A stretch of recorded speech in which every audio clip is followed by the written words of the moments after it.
परिंदे। निर्मल वर्मा जी की सशक्त कहानियों में से एक है जहां आधुनिक मानव की नियति को पकड़ने की कोशिश की गई है, जहां मनुष्य किसी न किसी के लिए प्रतीक्षित है। हमारी कहानी की नायिका लतिका इस कहानी का केंद्र बिंदु है। वो एक पहाड़ी स्कूल में वार्डन है और कुमाऊं के कॉन्वेंट स्कूल में शिक्षिका भी। हॉस्टल के रंगीन वातावरण में रहने के बाद भी लतिका अकेलेपन के संतराप में अपना जीवन व्यतीत कर रही है। दरअसल अतीत में उसके साथ ऐसा कुछ घटित हुआ जिसे वो भूल नहीं पा रही है। कुमाऊं रेजिमेंट के कैप्टन गिरीश नेगी से लतिका ने प्रेम किया था और युद्ध के कारण कैप्टन नेगी को कश्मीर जाना पड़ा और वो दोबारा वापस नहीं लौटे। प्लेन दुर्घटना में कैप्टन नेगी की मृत्यु हो गई और लतिका अब भी उन्हें भूल नहीं पाती। वो कैप्टन नेगी के साथ बिताए हुए यादों को अपना साथी बनाकर स्कूल में नौकरी करते हुए अपना जीवन व्यतीत करती है। शाम का वक्त होता है। स्कूल में लतिका अंधियारे गलियारे से गुजरते हुए अचानक ठिठक जाती है। दीवार का सहारा लेकर लतिका ने लैंप की बत्ती बढ़ा दी। स्कूल का कमरा नंबर 7, जहां से लड़कियों के बातचीत और हंसी ठहाकों की आवाजें आ रही थी। लतिका ने जोर से स्कूल का दरवाजा खटखटाया। शोर अचानक बंद हो गया। कमरे से लड़कियों ने आवाज दी, कौन है? कौन है वहां? लतिका चुपचाप खड़ी रही। फिर दरवाजे की चटकनी खुलने की आवाज आई। लतिका देहरी से कुछ आगे बढ़ी। उसने देखा कमरे में लड़कियों का जमावड़ा लगा हुआ है। लौ पे लड़कियों के चेहरे लौ में सिनेमा के पर्दे पर ठहरे हुए क्लोजअप की भांति उभर रहे थे। लतिका ने कमरे में मौजूद लड़कियों से पूछा, कमरे में अंधेरा क्यों कर रखा है? इस बार लतिका के स्वर में थोड़ी सी झिड़क थी। जी मैडम, वो लैंप में तेल खत्म हो गया था। क्योंकि ये सुधा का कमरा था तो उत्तर उसे ही देना पड़ा। सुधा हॉस्टल की सबसे मशहूर छात्राओं में से एक। शाम के वक्त डिनर के बाद अक्सर लड़कियों का समूह सुधा के कमरे में एकत्र होता और देर रात तक हंसी और ठहाकों का सिलसिला चलता रहता। तेल के लिए करीमुद्दीन से क्यों नहीं कहा? लतिका ने इस बार जरा अपने स्वर को कड़े करके लड़कियों से पूछा। जी मैडम, बोला था उसे, लेकिन आपको तो पता है करीमुद्दीन को कुछ याद ही नहीं रहता। करीमुद्दीन का नाम सुन के पूरे कमरे में हंसी और ठहाके से कमरे में गूंज भर गई। लतिका के आने से थोड़ी देर पहले जिस कमरे में अनुशासन की जो घुटन थी वो बिखर गई। करीमुद्दीन, दरअसल करीमुद्दीन हॉस्टल का नौकर था जिसके काम में लेट लतीफी और आलस के चर्चे हॉस्टल में पीढ़ी दर पीढ़ी चले आ रहे थे। लतिका को हठात कुछ स्मरण हो आया। अंधेरे में लैंप घुमाते हुए चारों ओर निगाहें दौड़ाई। कमरे में चारों ओर घेरा बनाकर लड़कियां बैठी थी, पास एक दूसरे से सटकर। सबके चेहरे परिचित थे, किंतु पीले मध्यम प्रकाश में मानो कुछ बदल गया था, या जैसे वो उन्हें पहली बार देख रही थी। अचानक लतिका की नजर जूली पर पड़ी। जूली, तुम अभी तक इस कमरे में क्या कर रही हो? जूली चुपचाप बैठी रही। उसने आंखें नीची कर ली। लैंप का प्रकाश चारों ओर से सिमटकर अब केवल उसके चेहरे पर गिर रहा था। लतिका ने फिर पूछा, नाइट रजिस्टर पर दस्तखत कर दिए? जूली ने उत्तर दिया, जी मैडम।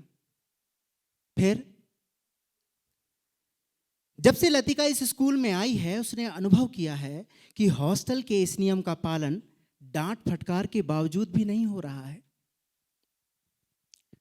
वो मैडम, कल से छुट्टियां शुरू हो जाएंगी, इसलिए आज रात हम सब ने मिलकर। और सुधा ने पूरी बात न कहकर हेमंती की ओर देखकर मुस्कुराने लगी। मैडम, वो हेमंती के ना गाने का प्रोग्राम है, आप भी बैठिए ना कुछ देर। जब लतिका से एक छात्रा ने यह कहा तो लतिका को थोड़ी उलझन मालूम हुई। इस समय उसने आकर उनके मजे को किरकिरा कर दिया, ऐसा लतिका को महसूस हुआ। इस छोटे से हिल स्टेशन पर रहते उसे अच्छा खासा अरसा हो गया, लेकिन कब समय पतझड़ और गर्मियों का घेरा पार कर सर्दियों की छुट्टी की गोद में सिमट जाता है, उसे याद नहीं रहता। चोरों की तरह चुपचाप वो देहरी से बाहर हो गई। उसके चेहरे का तनाव ढीला पड़ गया और वो मुस्कुराने लगी। मुस्कुराते हुए लतिका ने कहा, मेरे संग स्नोफॉल देखने नहीं जाएगा कोई? मैडम, छुट्टियों में आप घर नहीं जा रही हैं? सब लड़कियों की आंखें अब लतिका पर जम गईं। लतिका ने बहुत ही प्यार से जवाब दिया, अभी कुछ पक्का नहीं है। I love the snowfall. Latika को लगा कि यह बात उसने पिछले साल भी कही थी, और शायद पिछले के पिछले साल। उसे लगा मानो लड़कियां उसे संदेह की दृष्टि से देख रही हैं, मानो उन्होंने उसकी बात पर विश्वास नहीं किया। उसका सिर चकराने लगा, मानो बादलों का स्याह झुरमुट किसी अनजान कोने से उठकर उसे अपने में समा लेगा। वो थोड़ा सा हंसी, फिर धीरे से उसने अपने सिर को झटक दिया। वो बाहर जाते हुए जूली से बोली, जूली, मुझे तुमसे कुछ काम है, अपने कमरे में जाते हुए एक बार मुझसे मिल लेना। इतना कहकर लतिका ने दरवाजा बंद कर दिया। Well, good night. लतिका अपने कमरे में आराम से सो रही थी। तभी अचानक उसको बाहर से किसी आवाज ने आवाज दी। उसको ऐसा लगा कि कोई बाहर है। तभी उसकी नींद खुली और उसने शॉल को कंधों पर लपेटा और लैम्प को हाथ में लेकर बाहर आ गई। उसने देखा डॉक्टर मुखर्जी और मिस्टर हुबर्ट कोई गाना गुनगुनाते हुए सीढ़ियों से नीचे आ रहे हैं।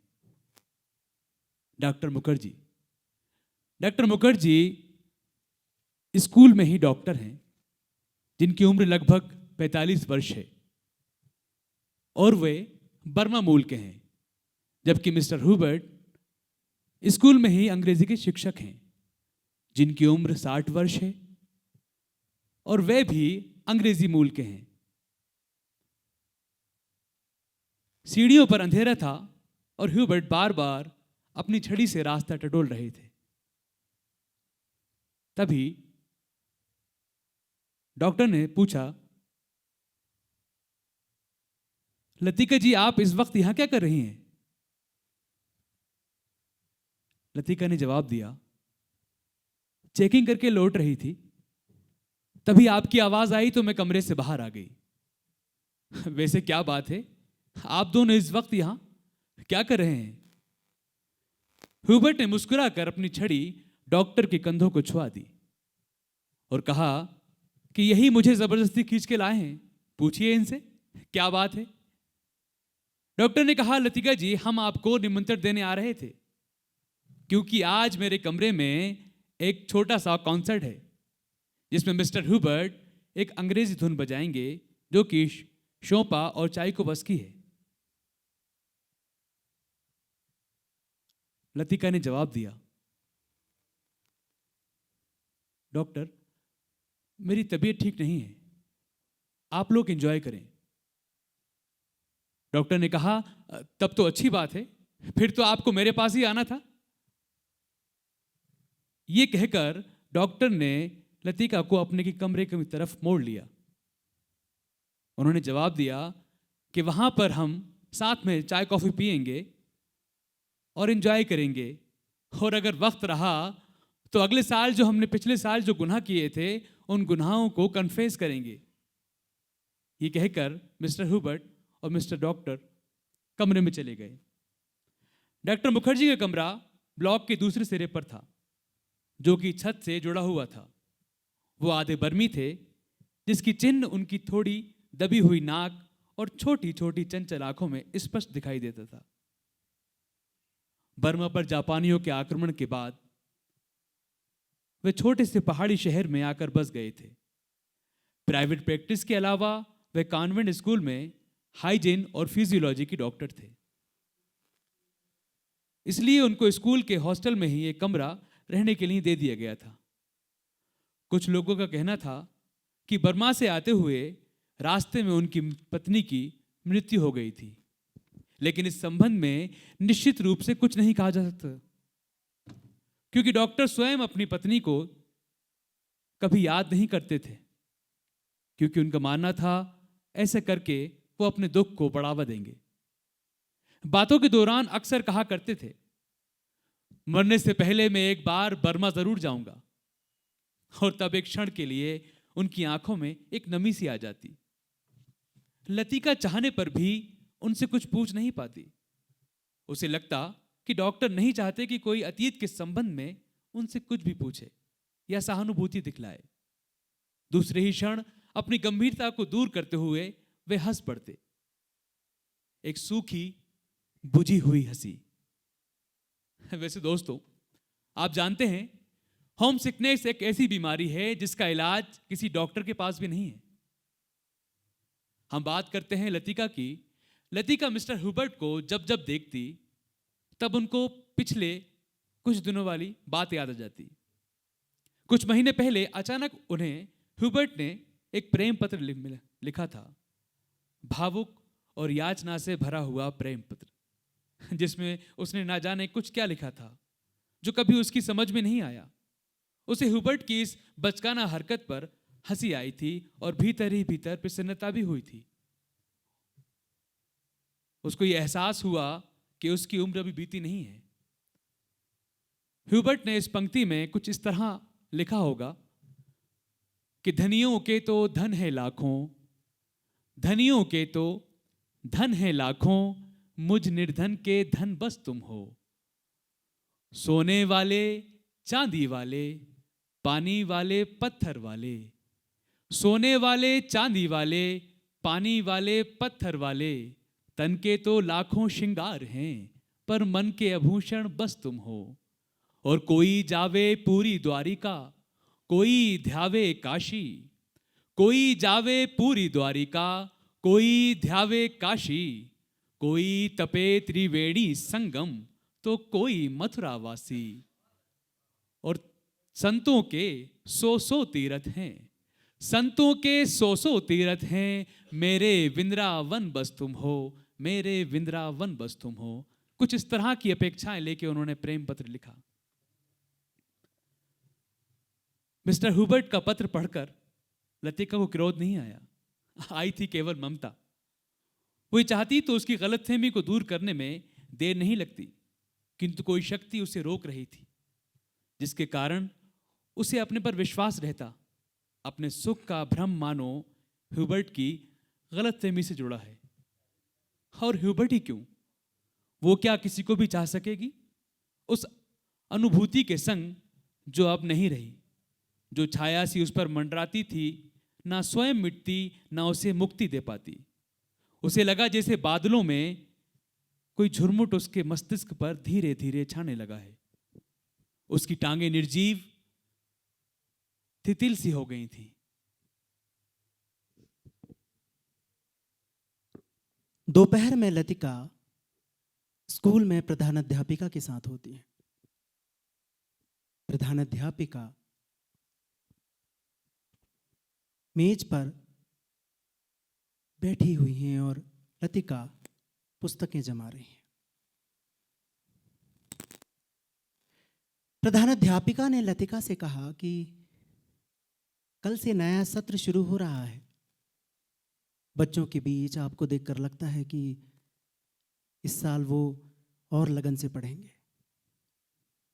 उम्मीद करती हूं कि आप पहले से बेहतर होंगी। लतिका ने उत्तर दिया, जी मैडम, कोशिश करती हूं। लतिका के इतना कहने के बाद कमरे में राजेश का प्रवेश होता है। उसके हाथ में चाय का मग है। राजेश लतिका का सहकर्मी, एक सच्चा मित्र जो हमेशा लतिका को खुश देखना चाहता है। लतिका, बाहर देखो, आज पहाड़ कितने साफ दिख रहे हैं। झील के ऊपर परिंदों का झुंड उड़ रहा था। लगा जैसे आसमान भी आज हल्का हो गया। क्या तुम मेरे साथ झील किनारे चलोगी?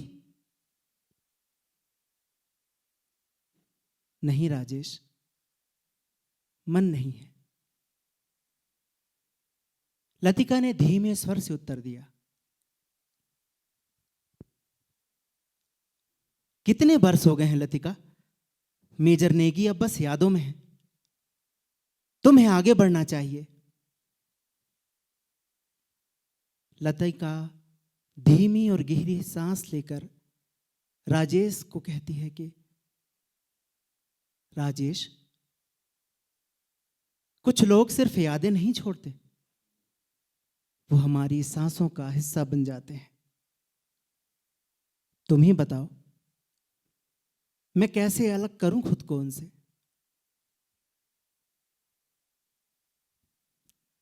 रातें अक्सर उन यादों को जगा देती हैं जिन्हें दिन की चहल पहल में दबा कर रखा जाता है। लतिका भी आज अपने भीतर के पिंजरों को खोलने में लगी है। उसे याद है जब देवदार के नीचे आखिरी बार वो कैप्टन नेगी से मिली थी और कैप्टन नेगी उसे चढ़ा रहे थे। कैप्टन नेगी अक्सर लतिका को मैन ईटर ऑफ कुमाऊं कहते थे। Man eater of Kumaon. दरअसल एक मशहूर राइटर ने अपनी किताब में पहाड़ी बाघ और तेंदुए के लिए इस शब्द का उपयोग किया था, जो कि आदमखोर थे।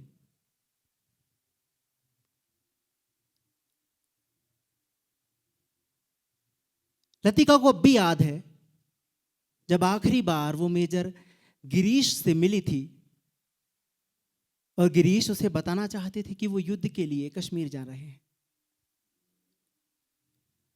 लतिका, मेरी बात तो सुनो। लतिका, मेरी बात तो सुनो। नहीं, मुझे नहीं सुनना। दरअसल लतिका सुन रही थी वो बातें जो कैप्टन नेगी उससे कहना चाहते थे, और वो बातें भी जो वो उससे ना कह पाए।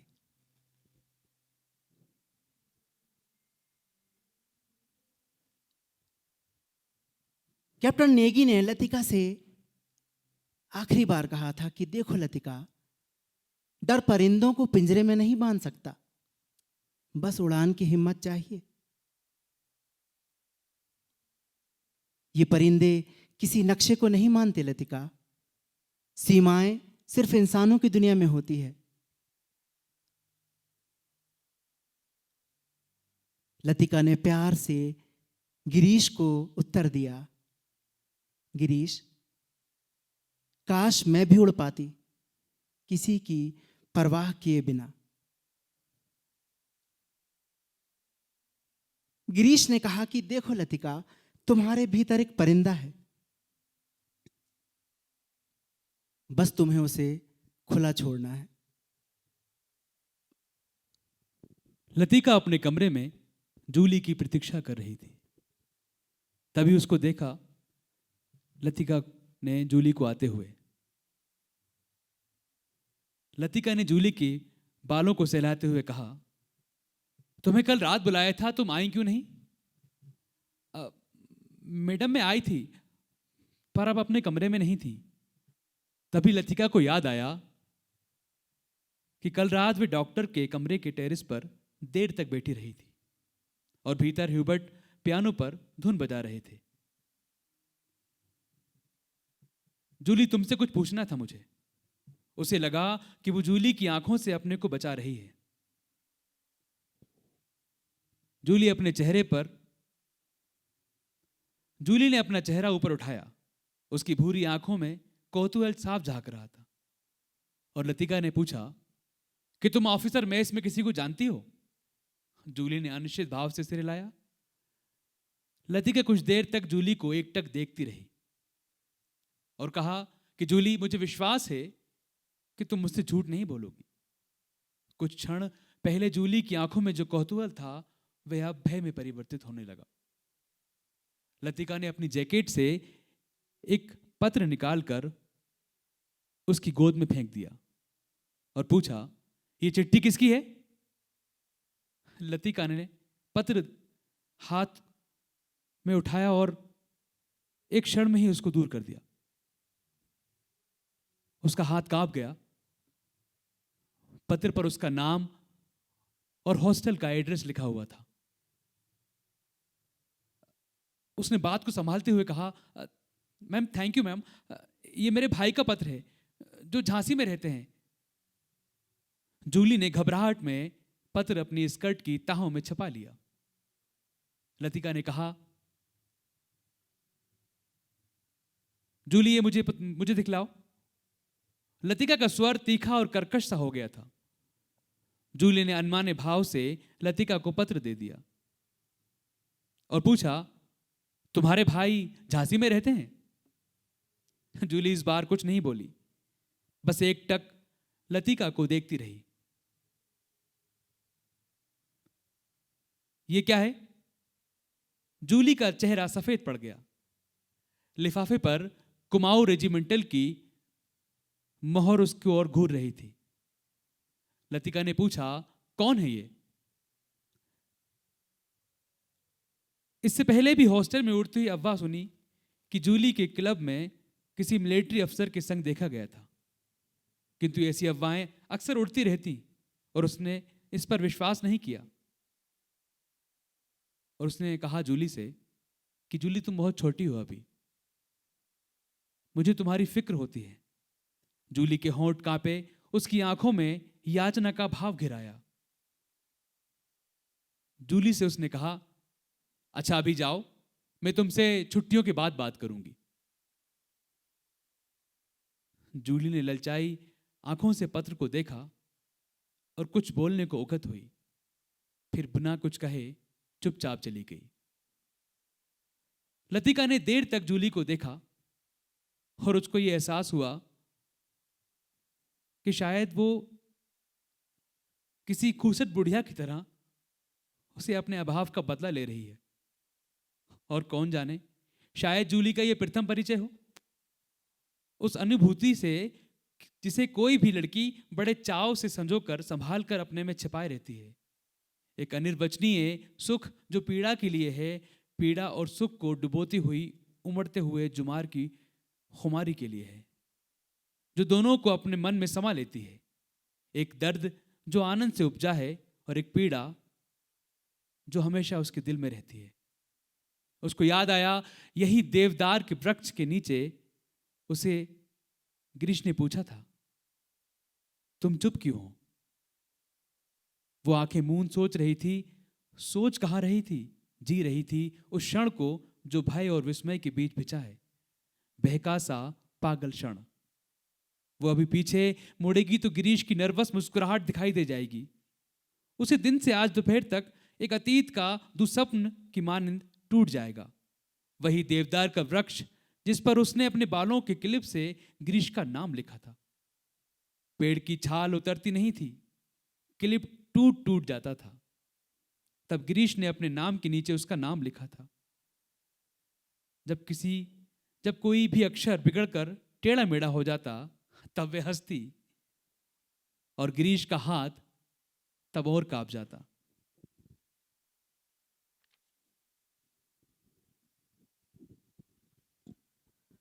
मिस लतिका, जरा अपना लैंप ले आइए।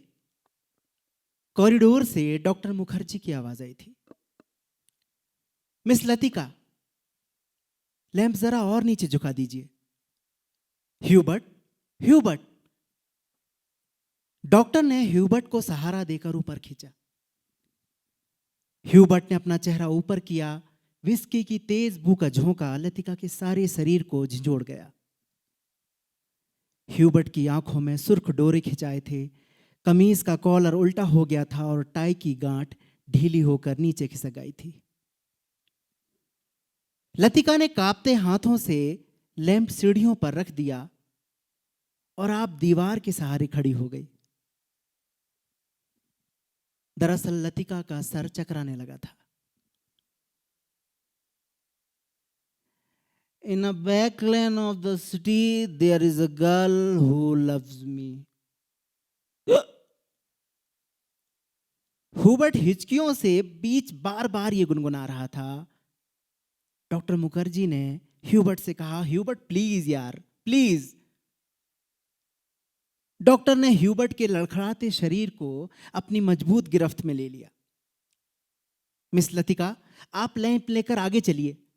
लतिका ने लैंप उठाया। दीवार पर उन तीनों की छायाएं डगमगाने लगी।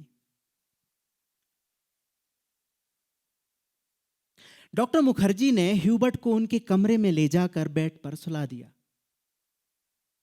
वो लतिका के पास आए और उनसे बोला, कभी कभी मैं सोचता हूं मिस लतिका, किसी चीज को ना जानना यदि गलत है तो जानबूझकर ना भूल पाना, हमेशा जोंक की तरह उससे चिपटे रहना, यह भी गलत है। बर्मा से आते हुए जब मेरी पत्नी की मृत्यु हुई थी, मुझे अपनी जिंदगी बेकार सी लगी थी। आज इस बात को अरसा गुजर गया और जैसा आप देखती हैं मैं जी रहा हूं ना, और उम्मीद है कि काफी अरसा और जीऊंगा। जिंदगी काफी दिलचस्प लगती है और यदि उम्र की मजबूरी ना होती तो मैं दोबारा शादी जरूर करता। इसका मतलब ये नहीं है कि मैं अपनी पत्नी से प्रेम नहीं करता। मैं अपनी पत्नी से प्रेम किए बिना नहीं रह सकता लतिका। मैं आज भी करता हूं प्रेम।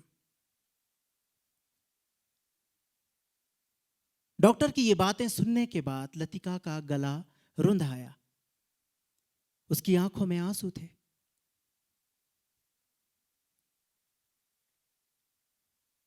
लतिका ने डॉक्टर से पूछा, डॉक्टर, सब कुछ होने के बावजूद वो क्या चीज है जो हमें चलाए चलती है? हम रुकते हैं तो भी अपने रेले में हमें घसीट ले जाती है।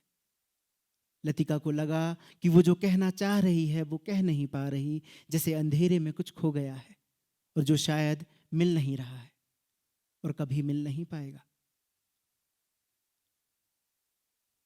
इसके बाद डॉक्टर वहां से चले जाते हैं। लतिका ने लैंप उठाया और अपने कमरे की ओर जाने लगी। कॉरिडोर में चलते हुए उसने देखा जूली के कमरे से प्रकाश की एक पतली रेखा दरवाजे के बाहर खिंचाई थी। लतिका को कुछ याद आया। वो कुछ क्षणों तक सांस रोके जूली के कमरे के बाहर खड़ी रही। कुछ देर बाद उसने दरवाजा खटखटाया भीतर से कोई आवाज नहीं आई। लतिका ने दबे हाथों से हल्का सा धक्का दिया, दरवाजा खुल गया। दरअसल जूली लैंप बुझाना भूल गई थी। लतिका धीरे धीरे दबे पांव जूली के पलंग के पास चली आई।